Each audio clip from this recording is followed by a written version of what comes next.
Natural star Nani ప్రస్తుతం దసరా తర్వాత దర్శకుడు శ్రీకాంత్ ఓదెలాతో మళ్లీ కలిసి ది ప్యారడైజ్ అనే సినిమాను చేస్తున్నాడు. తెలంగాణ నేపథ్యంలో తెరకెక్కుతున్న ఈ సినిమాలో హైదరాబాద్ కీలకంగా ఉండనుంది. ఇది పీరియడ్ డ్రామాగా రూపొందుతోంది. షూటింగ్ వేగంగా సాగుతూ ఉండగా 2026 మార్చి 26న విడుదల చేయాలని మేకర్స్ లక్ష్యంగా పెట్టుకున్నారు. ఇక మరోవైపు నాని ఒకప్పుడు సాహో ఫేమ్ సుజిత్ డైరెక్షన్ లో ఓ ప్రాజెక్ట్ చేయనున్నట్టు ప్రకటించాడు. అయితే పవన్ కళ్యాణ్ సినిమాల డేట్స్ క్లోజ్ గా రావడంతో సుజిత్ డైరెక్ట్ చేస్తున్న దే కాల్ హిమ్ ఓజీ ఆలస్యమైంది. దాంతో నాని సుజిత్ సినిమా పోస్ట్ పోన్ అయింది. దీంతో నాని హిట్ 3 సినిమాతో ముందుకెళ్లాడు. ఆ సినిమా ఈ సమ్మర్ కి రిలీజ్ అయి మోస్తారు విజయం సాధించింది. ప్రమోషన్ సందర్భంగా నాని సుజిత్ సినిమా ఇప్పటికీ అన్హోల్డ్లో ఉంది. ది ప్యారడైజ్ తర్వాత చేస్తా అని చెప్పాడు.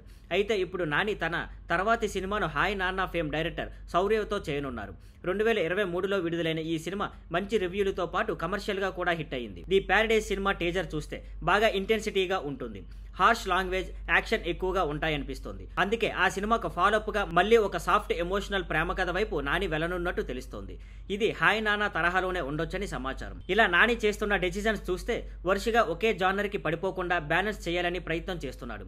ఇది అతని ఫ్యామిలీ ఆడియన్స్ తో పాటు ఎమోషనల్ డ్రామాలకి కనెక్ట్ అయ్యే అభిమానుల్లో హిట్ స్టేటస్ ను కొనసాగించడానికి హెల్ప్ చేస్తుంది. Thank you for watching. Please like, share and subscribe.